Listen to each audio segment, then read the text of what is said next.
हम में से बहुत से लोग ये सोच रहे हैं कि रशिया, यूक्रेन, इसराइल, ईरान या वेनेजुला क्राइसिस सब एक ही इशू है। मगर अब भी बहुत से लोग हैं जो इनको अलग अलग इशू समझते हैं। ये सब हालांकि ये सब एक ही गेम के डिफरेंट चैप्टर्स है। गेम का नाम क्या है? गेम का नाम है पावर, रिसोर्सेस, नरेटिव कंट्रोल।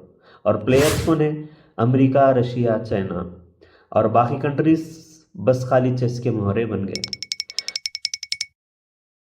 तो वेनेजुला में क्या हुआ? यूएस फोर्सेस ने एक सिटिंग प्रेसिडेंट को उठाया, चार्जेस लगाए। क्या चार्जेस लगाए? ड्रग्स के, टेरर के और क्राइम के। मगर सवाल ये है, क्या आज तक किसी और कंट्री के प्रेसिडेंट को ऐसे उठाया गया है? जवाब सिंपल है। वेनेजुला के पास वर्ल्ड के लार्जेस्ट ऑयल रिजर्व्स है, और जब ऑयल हो तो डेमोक्रेसी कंसर्न आ ही जाते हैं। यही फॉर्मूला इराक में था, लिबिया में था और अब वेनेजुला में रिपोर्ट हो रहा है। अब यूक्रेन को देखो। वेस्ट कहता है यूक्रेन को बचाना जरूरी है। रशिया कहता है नाटो हमारे बॉर्डर तक आ रहा है। सच क्या है? यूक्रेन एक बफर जोन है। यूएस और नाटो चाहते हैं रशिया को वीकेंड करना। रशिया चाहता है अपनी सिक्योरिटी और इन्फ्लुएंस। इस जंग में मर कौन रहा है? यूक्रेन के लोग। और फायदा कौन उठा रहे हैं? Arms companies, oil and gas exporters, global powers. Iran और इसराइल को सिर्फ रिलीजियन से समझना बिग मिस्टेक है। अब यूएस क्या चाहता है? मिडिल ईस्ट में डोमिनेंस। उसके लिए जो सबसे ज़्यादा खिलाफ हो रहा है वो है ईरान। अब इसराइल को अपना मेन बेस बनाकर जो काम कर रहा है वो यूएस है। अब ईरान का क्राइम क्या है? इसराइल को एक्सेप्ट नहीं कर रहा, यूएस के ऑर्डर्स को फॉलो नहीं कर रहा, इंडिपेंडेंट फॉरेन पॉलिसी रखता है।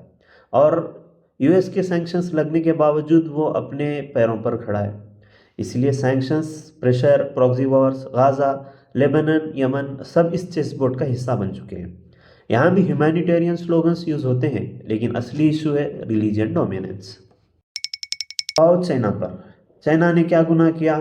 वर्ल्ड की फैक्ट्री बन गया, यानी हर छोटे छोटे प्रोडक्ट्स ज़्यादातर चाइना के पास से आते हैं। डॉलर को चैलेंज कर रहा है, टेक्नोलॉजी और मिलिट्री में तेज ग्रो कर रहा है। अब ताइवान का इशू कोई नया नहीं, लेकिन अचानक से क्यों गर्म हो रहा है? क्योंकि अमेरिका को एक नया रशिया चाहिए और चाइना परफेक्ट कैंडिडेट है। साउथ चाइना सी, ताइवान ट्रेड वॉर्स सब एक ही डायरेक्शन में जा रहे हैं। अब इसमें कमेंट पॉइंट्स क्या है? तो जहाँ रिसोर्सेस होते हैं वहाँ कॉन्फ्लिक्ट आ जाता है। जिस तरह अफ्रीका में कॉन्फ्लिक्ट हो रहा है गोल्ड को लेकर, वहाँ कॉन्फ्लिक्ट आ ही जाता है। अब जहाँ इंडिपेंडेंट लीडरशिप होती है, ये भी एक कमेंट पॉइंट है, जहाँ इंडिपेंडेंट लीडरशिप होती है वहाँ सैंक्शन।